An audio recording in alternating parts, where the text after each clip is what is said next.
Hi students, so let's see the series 3, that is problems on assessment of individuals. Next problem, Miss Reshma, running a cloth business, has prepared the following P&L account for the year ended 31st March 2019. You are required to compute the business income and her gross total income for the assessment year 1920. So here they have asked to calculate the business income, and after that we need to calculate the gross total income, that is the aggregate of 5 years of income. So let's see the profit and loss account which has been given in the problem. Particulars, first one, trade expenses which is related to business, so we should not consider because already the expenses has been deducted. Establishment charges, it is also related to business, so we should not consider. Rent, rate and taxes, it should also not consider because it's in business. Expenses, household expenses which is not related to business, so it is an inadmissible expenses which should be added back to the P&L account. Next, discount allowed related to business, should not consider. Income tax, even though it is related to business, but the income tax will be paid for all the aids of income, so it is not related to business, so it should be added back. Next, advertisement related to business should be ignored. Postage and telegrams related to business, ignore. Gift and presents to a friend which is related to personal, so it is not related to business, so it should be added back to the P&L account. Next, fire insurance premium related to business, should not consider. Donation to NDF which is not related to business, it's in personal, so it should be added back to the P&L account. Repairs related to business should be ignored. Life insurance premium, it is related to personal, so it should be added back. Advance income tax paid, because income tax, it is not related to business, so even the advance income tax will not be related to business, so it should be added back. Next, interest on capital, again it's not related to business, so it should be added back. Audit fees, it is related to business, should be ignored. So they have given the net profit, that is 1,13,915. Next, credit side, gross profit related to business. Dividend, it is not related to business, so it's a non-business income, it should be minus. Interest on non-government securities, again it is not related to business, so it's a non-business income, it should be minus. Rent received from employee, so here they have clearly mentioned that the rent amount which has been received from the employee, it is related to business income, so it should be ignored. So now first calculate the business income, then after that we need to calculate the gross total income. So let's see how to calculate the business income. So assessee Miss Reshma, status resident, previous year 1819, assessment year 1920.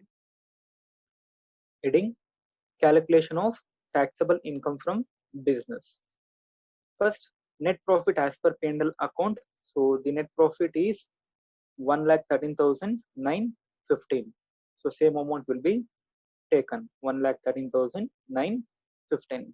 For that we need to add the inadmissible expenses debited to P&L account, means which is not related to business. Such expenses should be added back to the net profit as per the P&L account. So first one, household expenses which is not related to business, so we have added back. Income tax, not related to business, we are adding back. Gift and presents to a friend, not related to business, we are just adding back. Donation to NDF, personal, so it is not related to business, so we are adding back to the net profit. Life insurance premium, personal expenses, so we are just adding back. Advance income tax paid, not related to business, so we are adding the amount. And last one, interest on capital, which is not related to business, so again we are going to add the amount. So we need to total the inadmissible expenses which are debited to P&L account, so that amount should be taken to the outer column, and be careful, we are just adding the amount. So 1,13,915 is the net profit as per the P&L account, and inadmissible expenses debited to P&L account 5,325 is total of inner column. So the total balance available is 1,19,240. Now, from that we need to minus the admissible expenses which is not debited to P&L account, and any non-business or tax-free income which are credited to P&L account. So no information regarding the business expenses in the adjustment. So we're just taking the non-business income or tax-free income which are credited to P&L account. So already we have seen that dividend, it is not related to business, and interest on non-government securities, it is not related to business. So dividend gross from Indian company tax-free, so which is not related to business, 2,640, and interest on non-government securities, don't confuse, they have given the net. So net amount will be gross up in the income from other sources, not in the business income. So interest on non-government securities, net amount is 1,592. So these are the incomes which is not related to business or tax-free income. So total the amount, that is 4,232. Now that amount should be minus from the balance. 1,19,240 minus 4,232. So the balance amount available is 1,15,008 rupees. That is the taxable income from business. Now, after calculating the business income, now we need to calculate the total or gross total income. That is the aggregate of 5 heads of income. So first, go with the format. Any income from salary, they're not given information. Income from salary is nil. Income from house property, they have given the amount called as rent received from employee, which is related to business, not for the income from house property. So income from house property will be nil. Profit and gains of business or profession, already we have calculated, that is 1,15,008 rupees. So we have taken directly 1,15,008 rupees.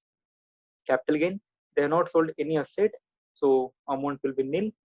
Next, income from other sources, we have two income, that is one dividend and second one interest on non-government securities. So here the dividend, they have told that they are receiving from Indian company.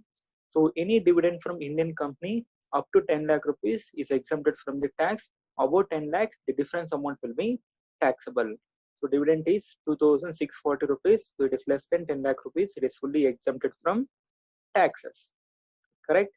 So dividend from Indian company exempted under section 10 of 34, nil. Now interest on non-government securities, they have clearly mentioned that it's a net amount. So we need to gross up. So the formula will be net amount into 100 divided by 90. 90, that is 10% will be the TDS for the interest on securities. So 1,592 into 100 divided by 90.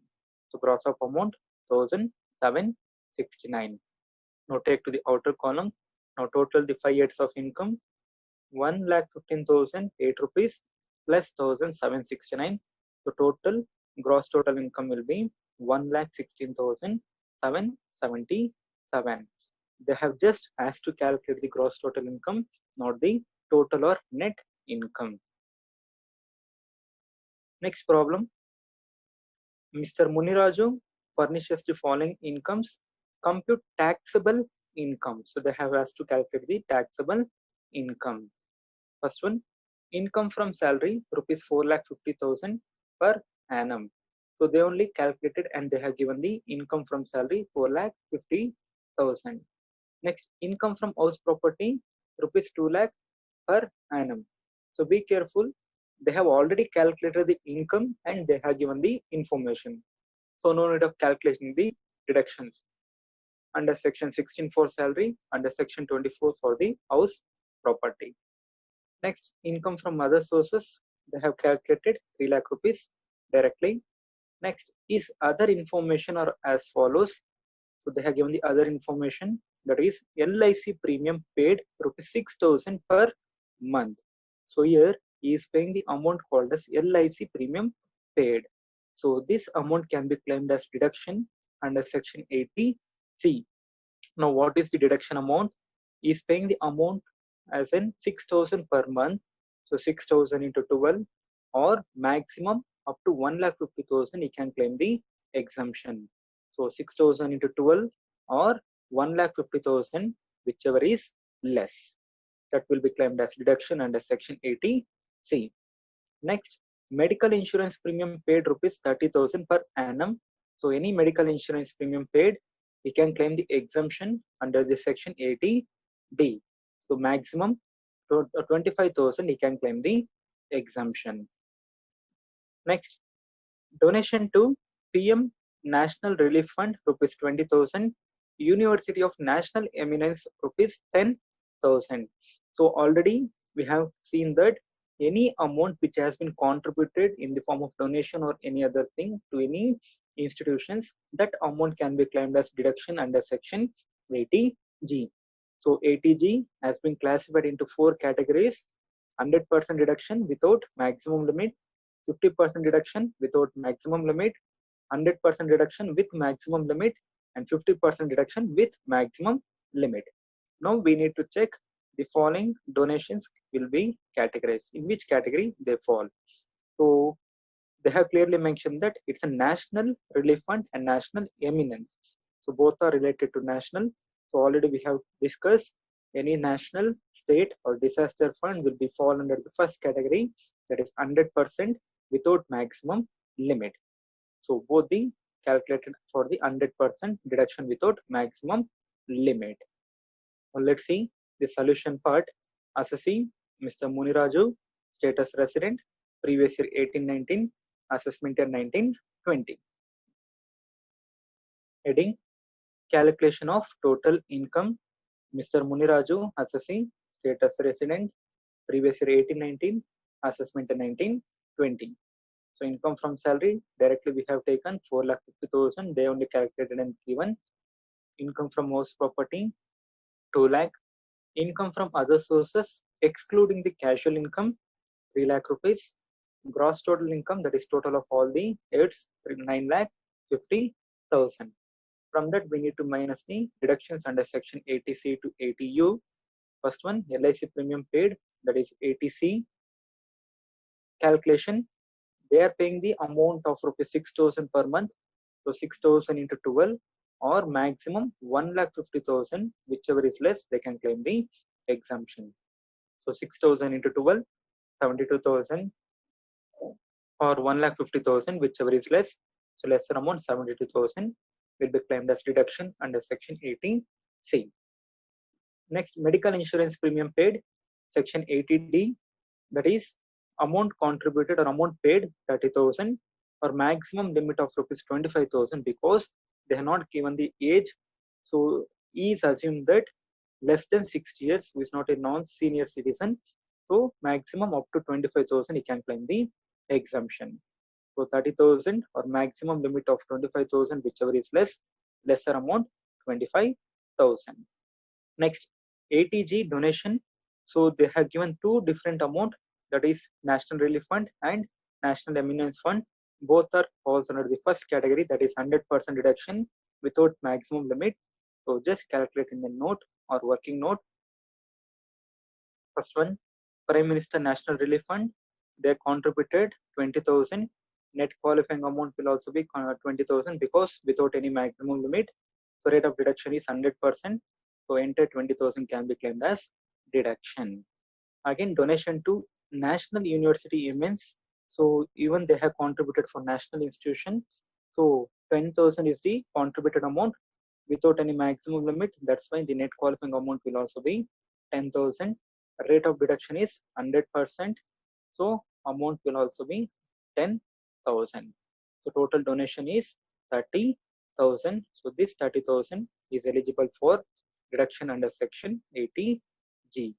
So under section 80G, donation 30,000. Now the total deductions under section 80C to 80U, that is 72,000, 25,000, 30,000.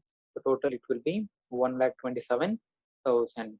Now from the gross total income, that is 9,50,000 minus the deductions 1,27,000.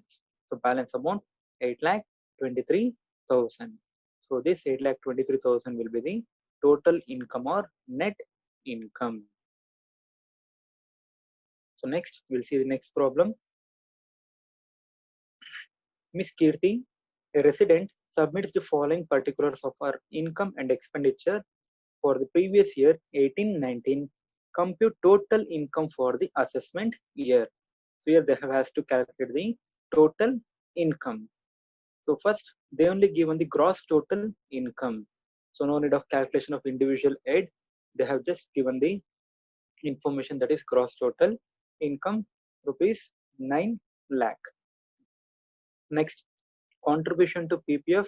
So any contribution to public provident fund eligible for deductions under section 80C, 80,000 will be claimed as deductions under section 80C.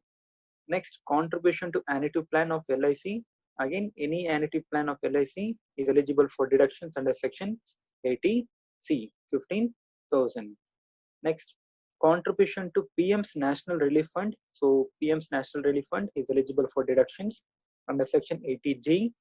So since it is a national, so 100% deduction without maximum limit. So enter 10,000 will be claimed as deduction. Next, contribution to charitable hospital. So charitable hospital, that is other category, that is fourth category, 50% deduction with maximum limit. So we need to calculate the adjusted gross total income, and based upon that we need to calculate the deduction amount. So let's see in the solution part. Next, contribution to defense fund, which is related to national. So 100% of amount can be claimed as deduction. So next, we'll see the solution part.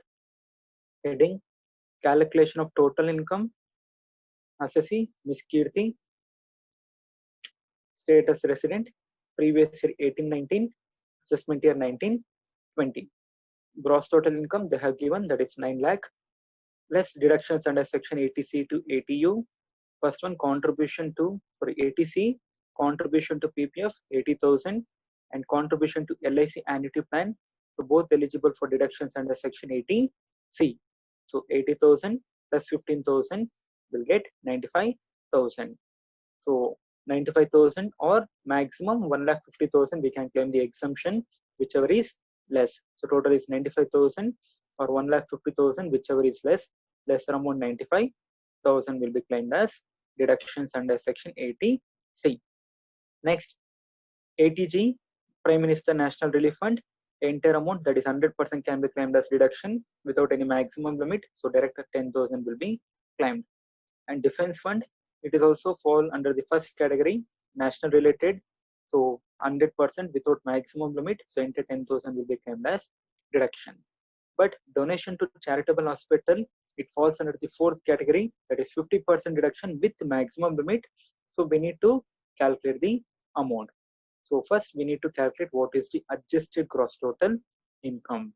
So adjusted gross total income will be formula gross total income minus deductions under section 80C to 80U except 80G plus casual income.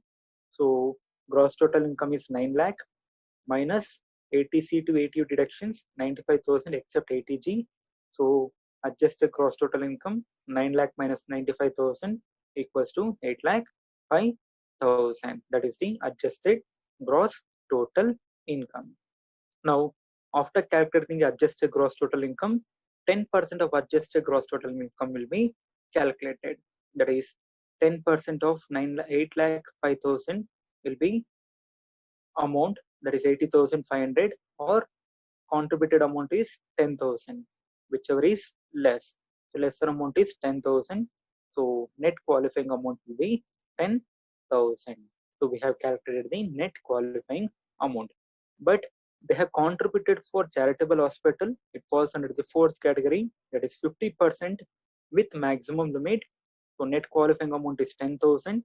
In that 50%, that is 10,000 into 50%, 5,000. 5,000 will be eligible for deductions under section 80G. So total deductions under section 80G, 10,000, 10,000 plus 5,000, totally 25,000. Now total deductions under section 80C to 80U is 95,000 plus 25,000, 1,20,000. So 9 lakh minus 1,20,000 7,80,000 will be the total income. Next problem. Miss Sunita submits the following particulars. First one, computed salary income. So they have calculated and they have given the salary, that is 2 lakh rupees. Computed income from property, let out, they only calculated 65,000. Agriculture income from Bangladesh, income from other sources, 1 lakh rupees. Share of income from HUF, it is fully exempted from the tax, no need of consideration, 1,70,000. Computed income from short-term capital gain, they have not given, liable for security transaction tax. It will be considered for calculation of gross total income. So salary, house property, income from other sources, short-term capital gain. Total, it will be gross total income. Now they have given the expenses. Life insurance premium paid rupees 28,000, sum assured rupees 25 lakh. So life insurance premium 28,000, 20% of 25 lakh, whichever is less. So 28,000 will be less amount, so that will be taken for the calculation purpose, that is deductions under section 80C. Next, medical insurance premium paid 80D, rupees 80,000 or 25,000, whichever is less. So lesser amount is 18,000 will be claimed as deductions under section 80D. Loan repayment towards the home loan installment rupees 20,000. So here they have given that loan repayment, that is we are going to assume that it's a repayment of principal amount. So we are assuming that this amount has been paid for the house property which has been used for residential purpose. So it is eligible for deductions under section 80C. So that is 20,000 will be claimed as deductions under section 80C. Next, contribution of 20,000 to the Swachh Bharat Kosh set up by the central government. So here they are providing the contribution or donation to the Swachh Bharat Kosh. So this amount can be claimed as deductions under section 18G without maximum limit 100%. So let's see the solution part.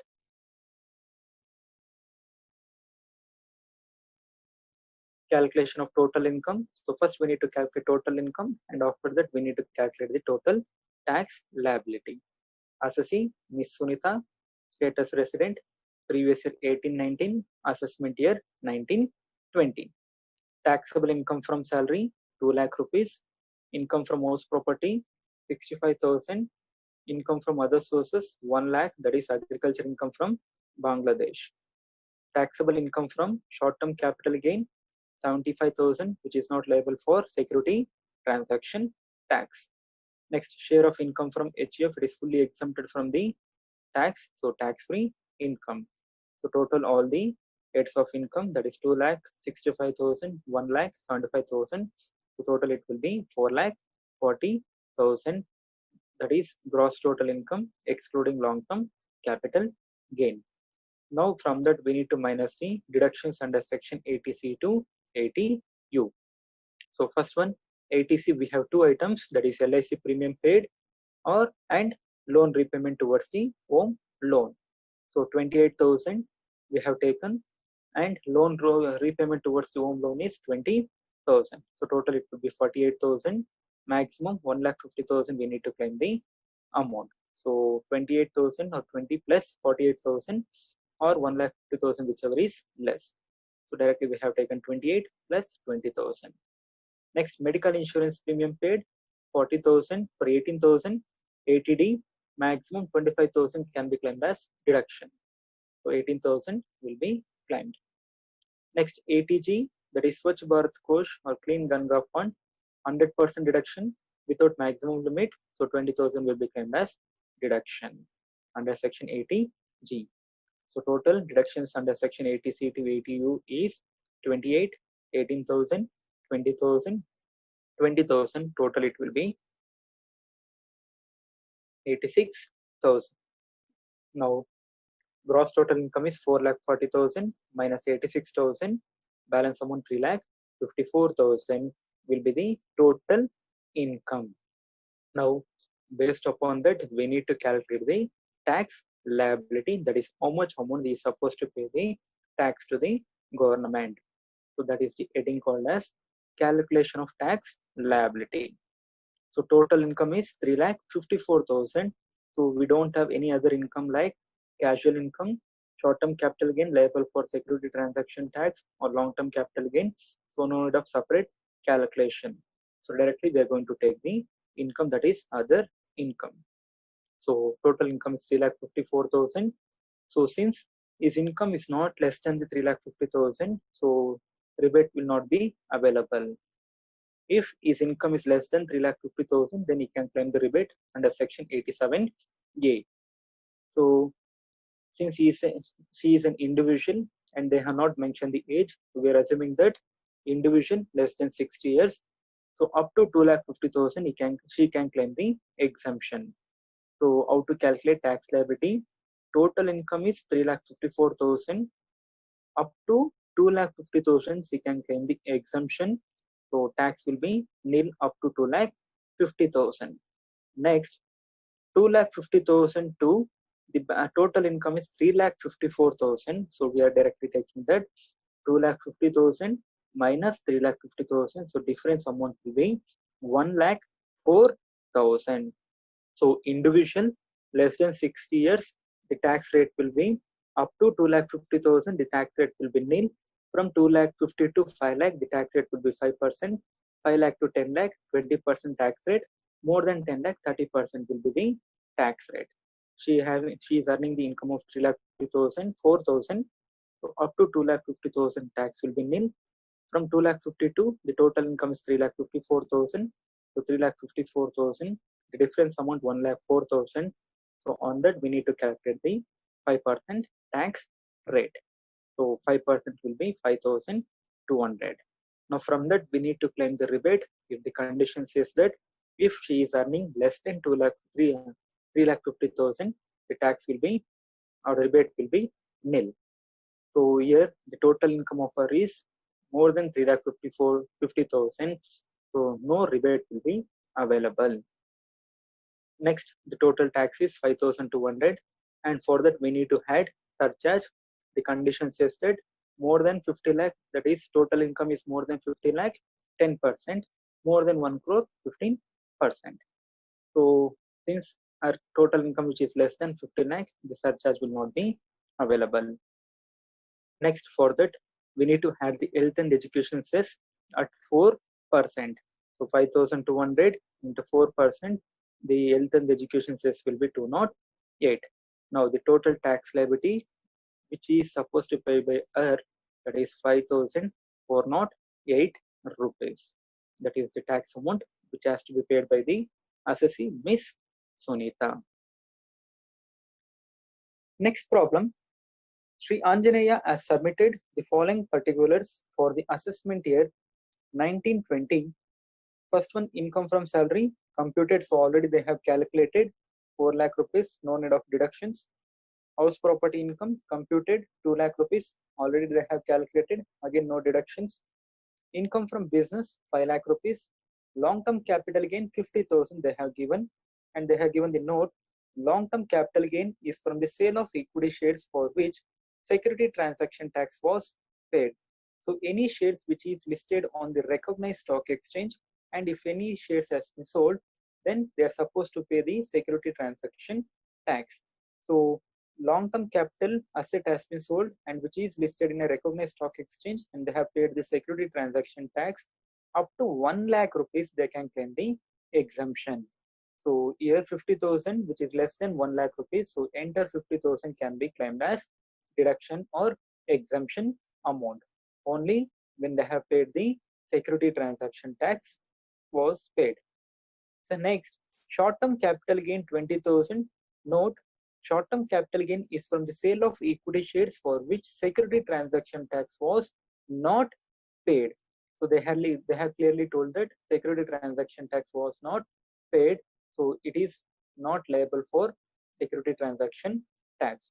So directly it can be taken to the calculation of total income or gross total income.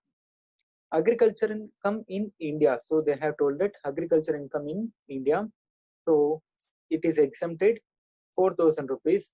So if it is, since it is less than 5,000 rupees, so it is not eligible for partial integration. So that is first we need to add, and again we need to claim the exemption. So entire 4,000 will be claimed as exemption amount. Now calculation of total income. Assessee Sri Anjaneya, status resident, previous year 18-19, assessment year 19-20. Income from salary 4 lakh rupees, income from house property 2 lakh rupees, income from business 5 lakh rupees. Short term capital gain, they have not paid the security transaction tax, so it is not liable for STT. So we have taken for the calculation of gross total income. Long term capital gain, already I told that they are paying the security transaction tax. So any long term capital gain which is already paid the security transaction tax up to 1 lakh rupees, you can claim the exemption. So 50,000 they have, so entire 50,000 will be exempted from the tax. So nil. So total, that is gross total income, 4 lakh plus 2 lakh plus 5 lakh plus 20,000, 11 lakh 20,000. Now from that we need to minus the deductions under section 80C to 80U. So no information regarding the deductions amount. So deductions will be nil. So balance, that is 11 lakh 20,000 will be the total income or net income. Now we need to calculate the tax liability. So be careful. No long-term capital gain, no short-term capital gain liable for security transaction tax, no casual income, and no deemed income. So directly we are going to take it as an other income. So since he is an individual and age not been specified, so we are assuming that less than 6 years, up to 2,50,000 he can claim the exemption or tax will be nil. So total income is 11 lakh 20,000, up to 2,50,000 he can claim the nil or tax will be nil. Next, from 2,50,000 to 5,00,000, that is remaining amount, 5% will be tax rate. So 2,50,000 to 5 lakh, difference amount will be 2,50,000. So on 2,50,000 we need to calculate the tax of 5%. So 2,50,000 into 5%, 12,500 will be the tax. And next, from 5 lakh to 10 lakh, the tax amount will be, or tax rate will be 20%. So from 5 lakh to 10 lakh, the difference amount will be 5 lakh rupees. So on 5 lakh, he is supposed to pay 20% of tax. So 5 lakh into 20%, 1 lakh will be the tax.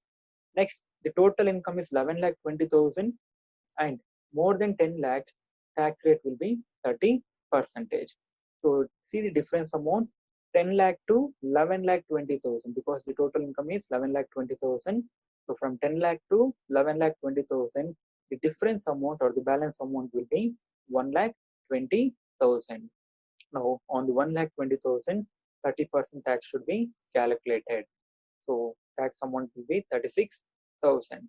So total tax amount will be 12,500 plus 1 lakh plus 36,000, 1,48,500. And no rebate because his income is not less than the 3,50,000 or which is exceeding more than 3,50,000. And no surcharge because the income is less than 50 lakh, so no need of calculation of surcharge. And directly we need to calculate the health and education cess at 4% on tax amount, that is 1,48,500. So 1,48,500 into 4%. So cess amount will be 5,940. So total tax payable is 1,48,500 plus 5,940, 1,54,440, and no information regarding the TDS or advance income tax paid. So no consideration. So directly the tax amount payable is 1,54,440. So we have already covered all the problems on the assessment or the calculation of individual income and tax liability.